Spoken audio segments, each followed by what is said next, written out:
بسم اللہ الرحمن الرحیم۔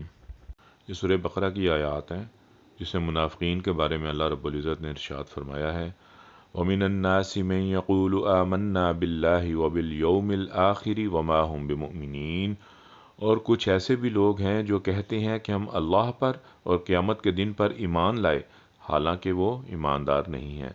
يخادعون الله والذين آمنوا وما يخدعون إلا أنفسهم وما يشعرون، وہ اپنے تئیں اللہ اور مومنوں کو دھوکہ دیتے ہیں حالانکہ وہ اپنے آپ کو ہی دھوکہ دے رہے ہیں اور اس چیز کا انہیں شعور نہیں ہے، انہیں سمجھ نہیں ہے۔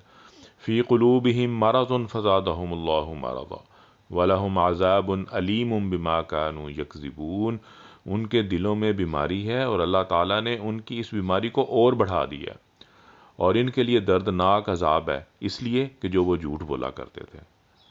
صدق اللہ العظیم۔